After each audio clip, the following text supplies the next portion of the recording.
పాపము, అశాంతి, భయం, దిగులు, శ్రమ, వేదన, దొంగతనం, వ్యభిచారం, వ్యాధి, హత్యలు, త్రాగుడు, ఉగ్రవాదం, భయంకర సంఘటనలు, మరణం, నరకం.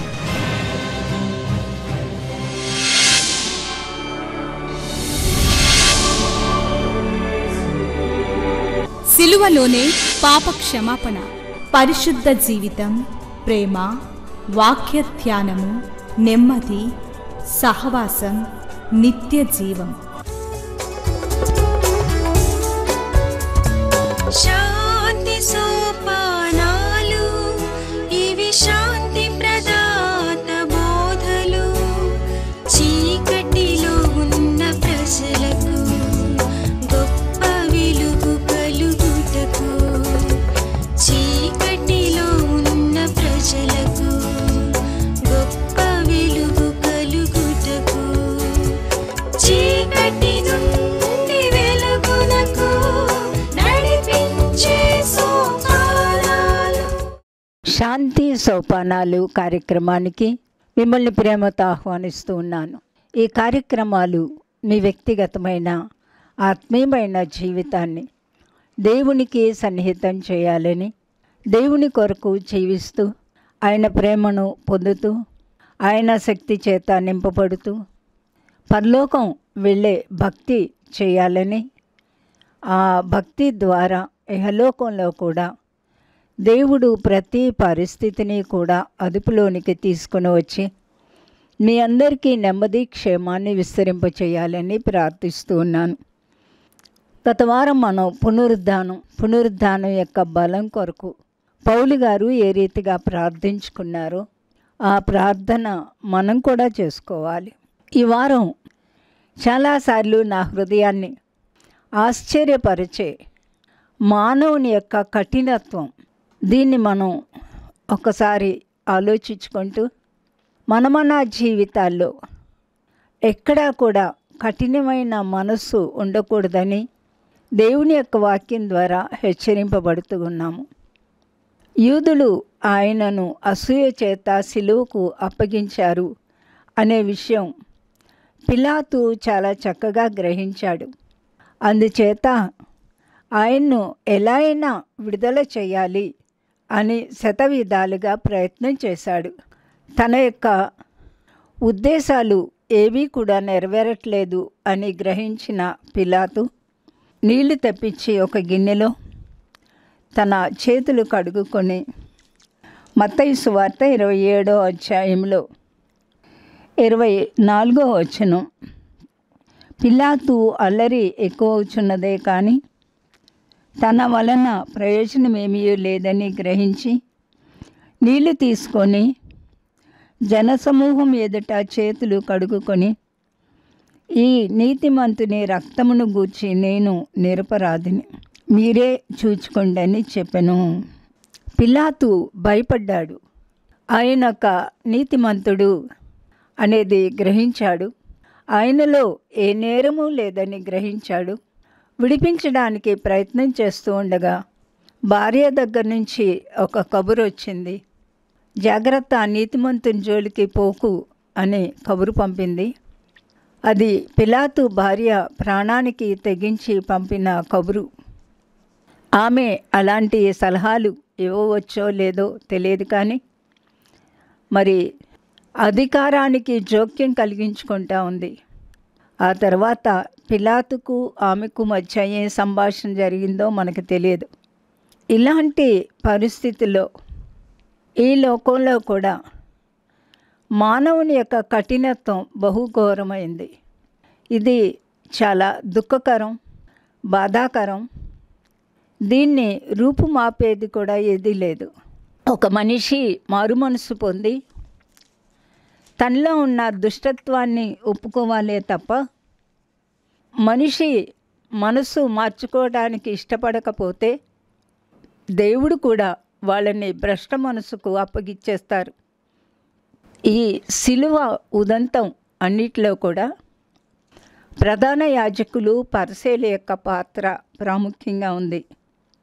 నువ్వు దేవుని కుమారుడైన క్రీస్తు అయితే మాతో చెప్పు అని ప్రధాన యాజకులు అడిగారు. మత్తయి సువార్త 26వ అధ్యాయం 63వ వచనంలో, అందుకు ప్రధాన యాజకుడు ఆయన్ను చూచి, నీవు దేవుని కుమారుడైన క్రీస్తు అయితే ఆ మాట మాతో చెప్పుమని జీవము గల దేవుని తోడని నీకు ఆనబెట్టుచున్నా అన్నావు. అందుకు యేసు, నీవన్నట్టే. ఇది మొదలుకొని మనిషి కుమారుడు సర్వశక్తిని కుడిపార్శ్వమున కూర్చుండుటయు ఆకాశ మేఘారూఢుడై వచ్చుటయు మీరు చూతురని చెప్పగా, ప్రధాన యాజకుడు తన వస్త్రమును చింపుకొని, వీడు దేవదూషణ చేసెను, మనకిక సాక్షులతో పని ఏమి? ఇదిగో ఈ దూషణ మీరిప్పుడు విన్నారు, మీకేమి తోచున్నదని అడిగాను. అందుకు వారు, వీడు మరణమునకు పాత్రుడని. అప్పుడు వారు ఆయన ముఖం మీద ఉమ్మివేసి ఆయన్ను గుద్దిరి. కొందరు ఆయన్ను అరిచేతులతో కొట్టి, క్రీస్తు, నిన్ను కొట్టిన వాడెవడో ప్రవచింపుమనిరి. ఈ ప్రధాన యాజకుడు కానీ పరిసయ్యులు, యూదా మత పెద్దలు అందరూ కూడా ప్రభువు చేసిన కార్యాలు విన్నారు, కొన్ని చూచి ఉంటారు. ఒక సామాన్య మానవుడు అలాంటి అద్భుతాలు చేయలేడు అని వీళ్ళకి తెలియదా? కుష్ఠరోగిని ఎవరు బాగు చేస్తారు? పక్షవాయు గలవాన్ని ఎవరు బాగు చేస్తారు? భయంకరమైన దురాత్మలు పట్టిన వ్యక్తిని ఎవరు బాగు చేస్తారు? అనేక సంవత్సరాలుగా అనారోగ్యం పాలయ్యి రక్తస్రావంతో బాధపడిన స్త్రీనేమి, 18 సంవత్సరాలుగా నడుము వంగిపోయిన స్త్రీనేమి బాగు చేయడాన్ని గురించి వీళ్ళు వినలేదా? ఇంకా ఎన్నో స్వస్థతలు చేశారే. సమాధిలో నుండి లాజర్ని బయటికి 4 దినాలు చనిపోయిన శవాన్ని పేరు పెట్టి పిలిచి బ్రతికించారే. ఇవన్నీ వీళ్ళకి తెలియదా? వాళ్లకు తెలిసి కూడా మనసు కఠినపరుచుకున్నారు. కారణం అసూయ.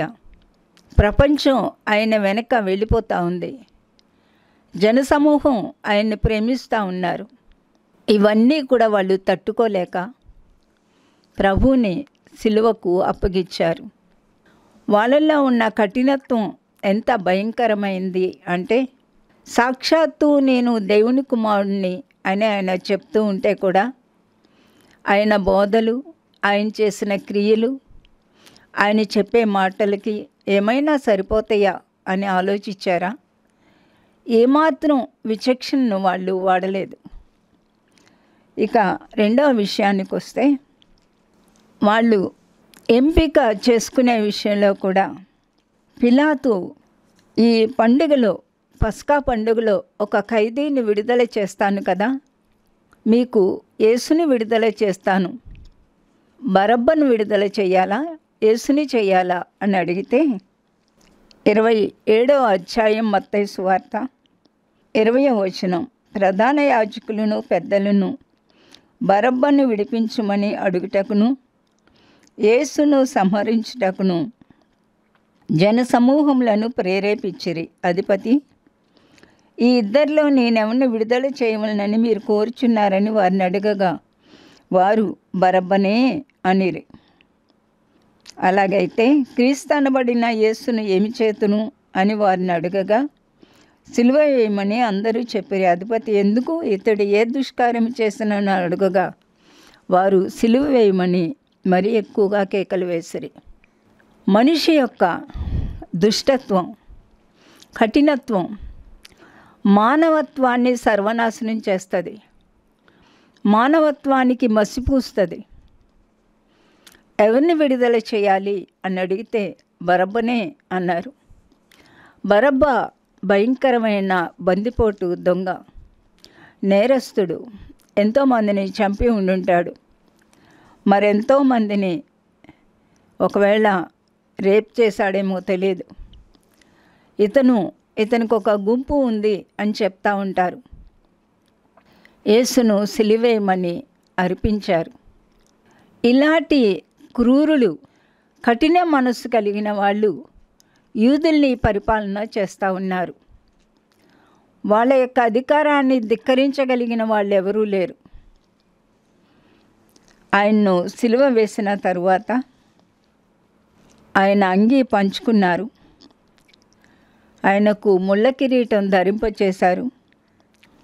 ఆ సిలువ దగ్గర నిలబడి 40వ వచనం, మత్తయి సువార్త 27:40, దేవాలయమును పడగొట్టి 3 దినముల్లో కట్టువాడా, నిన్ను నీవే రక్షించుకొనుము. నీవు దేవుని కుమారుడు అయితే సిలువ మీద నుండి దిగుమని చెప్పుచు ఆయన్ను దూషించిరి. అలాగే శాస్త్రులను, పెద్దలను, ప్రధాన యాజకులను కూడా ఆయన అపహసించుచు, వీడి ఇతరులను రక్షించెను, తన్ను తానే రక్షించుకొనలేడు. ఇశ్రాయేలు రాజు కదా, ఇప్పుడు సిలువ మీద నుండి దిగిన ఎడల వానిని నమ్ముదుము. వాడు దేవుని యందు విశ్వాసం ఉంచని నేను దేవుని కుమారుడని చెప్పిన గనుక ఆయనకిష్టడైతే ఆయన ఇప్పుడు వాణ్ణి తప్పించునని చెప్పిరి. ఆయనతో కూడా సిలువ వేయబడిన బందిపోటు దొంగలను అలాగున్నే ఆయనను నిందించిరి. సిలువ మీద ప్రభు సర్వమానవ కోటి పాప పరిహారార్థమై ఆయన తన రక్తాన్ని చిందిస్తూ ఉన్నారు. ఈ ప్రధాన యాజకులు, ప్రవక్తలందరూ ప్రవచించింది వీళ్ళకి తెలియదా? యెషయా 53వ అధ్యాయంలో మనుష్య కుమారుడు ఏ రీతిగా ప్రాణాన్ని పెడతారో చాలా చక్కగా వివరించారు.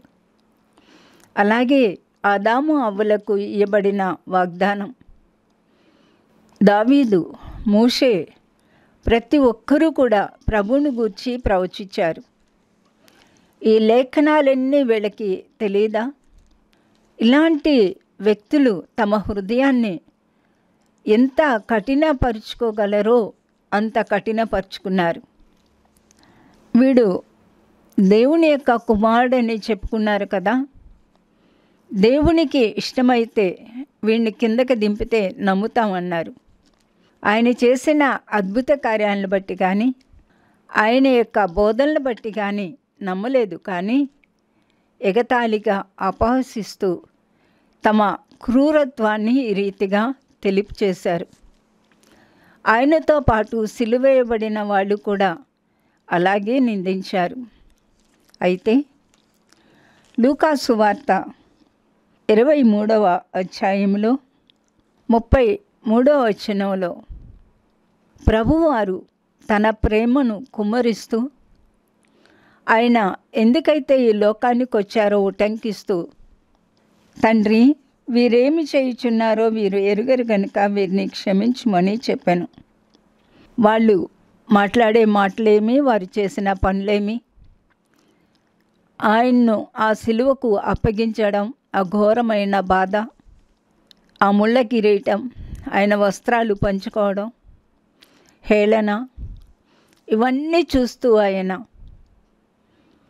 వీరేం చేస్తున్నారో వీళ్ళకి తెలియట్లేదు కాబట్టి వీళ్ళని క్షమించమన్నారు. ఎంత అద్భుతమైన క్షమాపణ! సర్వమానవ కోటికి కూడా ఆయన ప్రకటించారు. ఈ రోజుల్లో కూడా అక్కడక్కడ నేను కూడా ఒకసారి ఒక ఆయనకు ప్రభు మరణాన్ని గురించి చెప్తుంటే, 3 మేకుల మీద నుంచి కిందకి దిగలేని ఆయన ఎవరిని రక్షిస్తాడమ్మా అన్నాడు ఆ పెద్ద మనిషి. ఆయన తను తాను రక్షించుకోవడానికి రాలేదండి, మనందరి పాపాలకు బలి అవ్వటానికే వచ్చారు ఆయన. ఆయన్ను బలి చేయటానికి తండ్రి ఆయన్ను ఈ లోకానికి పంపించారని వివరించాను. అంగీకరించటానికి ఆయనకు మనస్సు లేకపోయింది. అక్కడక్కడ ఇలాంటి విమర్శలు మనం వింటూ ఉంటాం కదూ. కానీ మానవుని యొక్క క్రూరత్వం చాలా ఆశ్చర్యం కలిగిస్తూ ఉంటుంది. అందుకే ఈరోజు ఈ సమయంలో మీతో దీన్ని ముచ్చటిస్తూ, మనలో ఎటువంటి క్రూరత్వం లేకుండా, కఠిన స్వభావం లేకుండా జాగ్రత్త పడాలని హెచ్చరిస్తూ ఉన్నాను. ఈ పరిసయ్యులు, ప్రధాన యాజకులు ప్రభువుకు చేయగలిగిన కీడంతా చేస్తున్నాం అనుకున్నారు. కానీ వాళ్ళు పరోక్షంగా రక్షణార్థమైన ఆయన ప్రణాళికను నెరవేరుస్తున్నామని వాళ్ళకి అర్థం కాలేదు. ఎప్పుడైతే ప్రభువారు క్షమాపణ ప్రకటించారో, వేలాడుతున్న నేరస్తుల్లో ఒకడికి హృదయాన్ని తాకింది. జాగ్రత్తగా మీరు గమనిస్తూ ఉండండి, నా మాటలు అర్థం చేసుకోండి. కాబట్టి వ్రేలాడవేయబడిన ఆ నేరస్తుల్లో ఒకడు ఆయన దూషించుచు 39వ వచనాన్ని చదువుతున్నాను. నువ్వు క్రీస్తువు కదా, నిన్ను నువ్వు రక్షించుకొనుము, మమ్మును కూడా రక్షించుమని చెప్పాను. గమనించండి 40వ వచనం. అయితే రెండో వాడు వానిని గద్దించి, నీవు అదే శిక్షా విధిలో ఉన్నావు కనుక దేవునికి భయపడవా? మనకైతే ఇది న్యాయమే, మనము చేసిన వాటికి తగిన ఫలము పొందుచున్నాము, కానీ ఈయన ఏ తప్పిదము చేయలేదని చెప్పి ఆయన్ను చూచి, యేసు, నీవు నీ రాజ్యంలోనికి వచ్చినప్పుడు నన్ను జ్ఞాపకము చేసుకొనుమనెను. అందుకైన వానితో, నేడు నీవు నాతో పరదేశంలో ఉందువని నిశ్చయముగా నీతో చెప్పుచున్నాను. నేను ఈ మాటలు విన్నప్పుడు ఈ నేరస్తుడు ఎంతో తృప్తిగా సంతోషించి ఉండుంటాడు.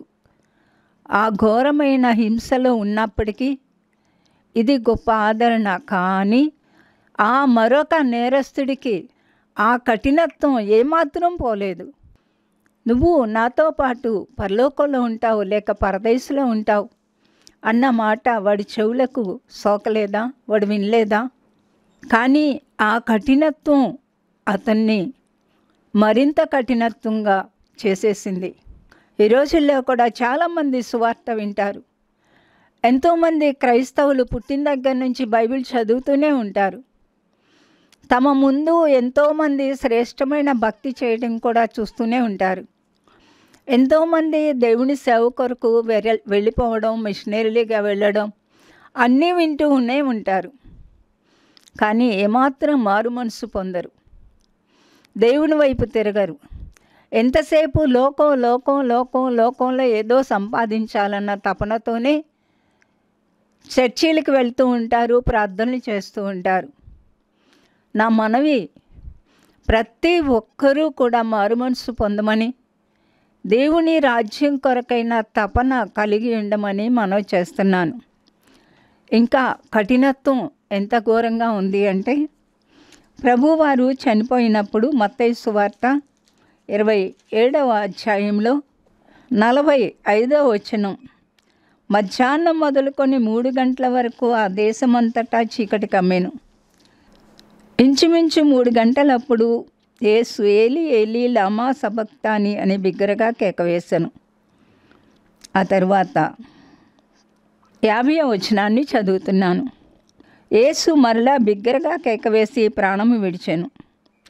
అప్పుడు దేవాలయపు తెర పైనుండి క్రిందికి 2గా చినిగెను. భూమి వణకెను, బండలు బద్దలాయెను, సమాధులు తెరవబడెను. నిద్రించిన అనేక మంది పరిశుద్ధుల శరీరములు లేచెను. వారు సమాధుల్లో నుండి బయటకు వచ్చి ఆయన లేచిన తరువాత పరిశుద్ధ పట్టణంలో ప్రవేశించి అనేకులకు అగపడిరి. శతాధిపతి అతనితో కూడా యేసునకు కావలి ఉన్న వారును భూకంపమును జరిగిన కార్యములన్నిటినీ చూచి మిక్కిలి భయపడి నిజముగా ఈయన దేవుని కుమారుడని చెప్పుకొనిరి. 7 సంఘటనలు జరిగాయండి. దేశమంతటా చీకటి కమ్మింది. దాదాపు 12 గంటల నుండి 3 గంటల వరకు. దేవాలయపు తెర పైనుండి కిందకు చిరిగింది. భూమి వణికింది, బండలు బద్దలయ్యాయి, సమాధులు తెరవబడ్డాయి. అనేక మంది పరిశుద్ధులు లేచారు. జరిగిన కార్యాలన్నీ చూచి శతాధిపతి నిజంగా దేవుని కుమారుడు అన్నాడు. ఇక్కడ రోమా సైన్యం బహు క్రూరులు అని చెప్తూ ఉంటారు. అంత క్రూరుడైన శతాధిపతి మనసు అప్పటి వరకు ఆయన ఎగతాళి చేసి ఆయనకు ముళ్ళ కిరీటం పెట్టి ప్రవచించుమని పరిహాసం చేసిన వాళ్ళు మారారు. కానీ యూదా పెద్దలు, యూదా ప్రధాన యాజకులు మారకపోవడం బహు దారుణమైన సంగతి. ప్రభువారు చనిపోయినప్పుడు లేక ఆయన ప్రాణం విడిచినప్పుడు ఎన్ని సంఘటనలు జరిగినా కూడా ఆ చీకటి, భూమి వణకడం, బండలు బద్దలవడం ఇవన్నీ జరిగినా కూడా ఈ బండరాళ్ల వంటి పరిసయ్యులు, ప్రధాన యాజకుల యొక్క హృదయాలు మాత్రం బద్దలవలేదు. వాళ్ళల్లో క్రూరత్వం, కఠినత్వం ఏమాత్రం తగ్గలేదు, ఇంకా ఎక్కువైంది.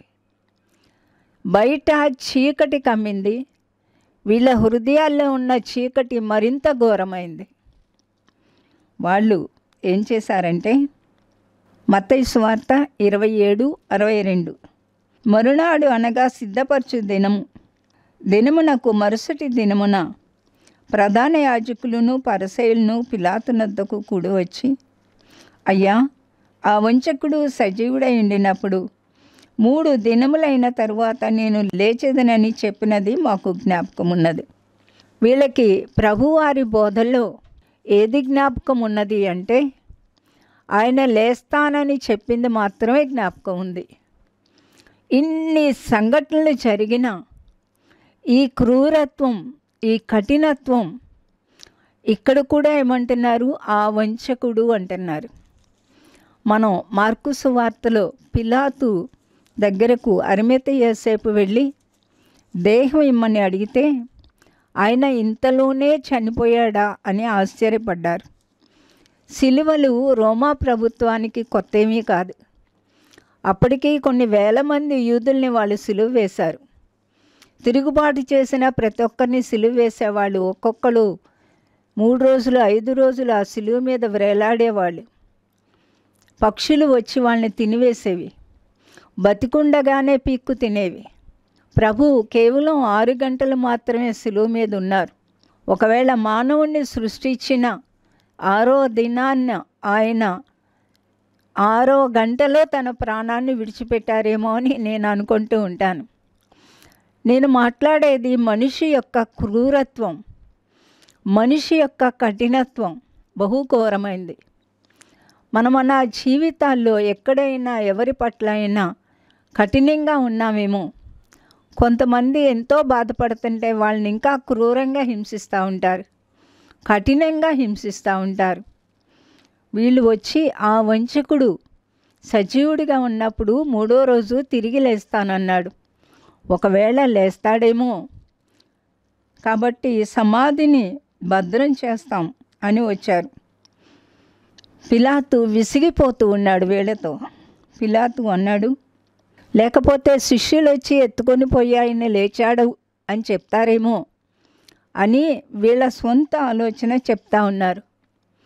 కనీసం ప్రభువుని పట్టుకున్నప్పుడు ఒక్కడు కూడా నిలబడకుండా ఒక్క యోహాను తప్ప మిగతా వాళ్ళంతా పారిపోయారే, అలాంటి శిష్యులు వచ్చి శవాన్ని ఎత్తుకొని వెళ్తారా? ఆ మాత్రం జ్ఞానం లేకుండా మాట్లాడుతూ ఉన్నారు.